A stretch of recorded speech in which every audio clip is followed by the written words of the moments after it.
வணக்கம். கரூர் துயர சம்பவத்தில் பாதிக்கப்பட்ட 37 குடும்பங்களைச் சேர்ந்த 235 பேரை தாவேகா தலைவர் விஜய் அவர்கள் மாமல்லபுரத்தில் இருக்கக்கூடிய தனியார் ரெசார்ட்டில் சந்தித்து வருகிறார்.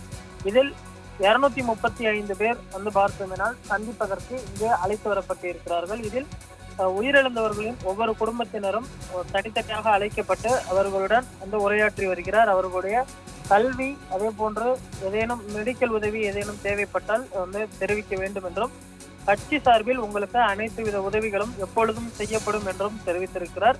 தற்பொழுது இந்த சந்திப்பானது பார்த்தோம்னால் தனி அறையில் நடந்து வருகிறது. கட்சி நிர்வாகிகளுக்கோ அல்லது தொண்டர்களுக்கோ உள்ளே அனுமதி இல்லை. கட்சியின் 2ஆம் கட்ட தலைவர்கள் மட்டும் உள்ளே கலந்து கொண்டிருக்கிறார்கள். தாவேகாவின் கொள்கை பரப்பு செயலாளர் அருண்ராஜ், அதே போன்று ஆதவர்ஜுனா உள்ளிட்ட தலைவர்கள் மட்டுமே உள்ளே கலந்து கொண்டிருக்கிறார்கள். மற்ற எந்த தலைவர்களுக்கும் உள்ளே அனுமதியானது அளிக்கப்படவில்லை. தற்பொழுது விஜய் அவர்கள் அந்த சந்திப்பு நடத்தும் பொழுது அவர் மிகவும் உருக்கமாக பேசி வருகிறார்.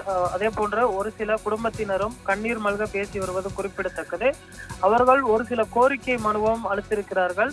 எங்களுடைய குடும்பத்தை சேர்ந்த 2 குழந்தைகள் பார்த்தோம்னால் இறந்திருக்கிறார்கள். அதே போன்று குடும்பத்தில் கணவர் இல்லாததனால் வருமானம் குறைவாக இருக்கிறது.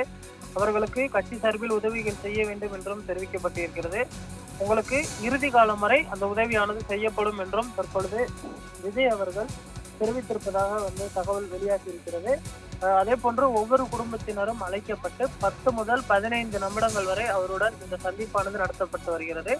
ஒவ்வொரு உயிரிழந்த குடும்பத்தினருடைய புகைப்படமும் அந்த பகுதியில் வைக்கப்பட்டு அவர்களுக்கு மரியாதை செய்யப்படுகிறது. மலர் தூவி மரியாதை செய்யப்பட்டு வருகிறது. காலை உணவு அவர்களுடைய குடும்பத்தினருக்கு அவர்களுடைய அறைக்கு சென்று அளிக்கப்பட்டது குறிப்பிடத்தக்கது.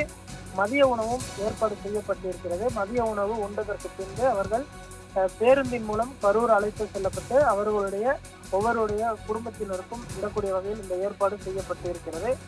235 பேரும் ஊடகங்களை சந்திக்காத வகையில் இந்த சந்திப்பானது தனிப்பட்ட அறையில் நடந்து வருவது குறிப்பிடத்தக்கது. இந்த சந்திப்பு முடிந்து விஜய் அவர்கள் அவருடைய இல்லத்திற்கு திரும்புவார் என எதிர்பார்க்கப்படுகிறது. அதே போன்று பாதிக்கப்பட்ட குடும்பத்தினர் ஊடகங்களை சந்திப்பதற்கும் கடும் கட்டுப்பாடுகள் விதிக்கப்பட்டிருப்பதும் குறிப்பிடத்தக்கது. ஊடகத்தினர் தனி அறையிலும், பாதிக்கப்பட்ட குடும்பத்தினர் பார்த்தோம்னால் பால்ரூம் என்று சொல்லக்கூடிய அந்த மீட்டிங் அறையிலும் அவர்களுடைய சந்திப்பானது தற்பொழுது நடைபெற்று வருகிறது.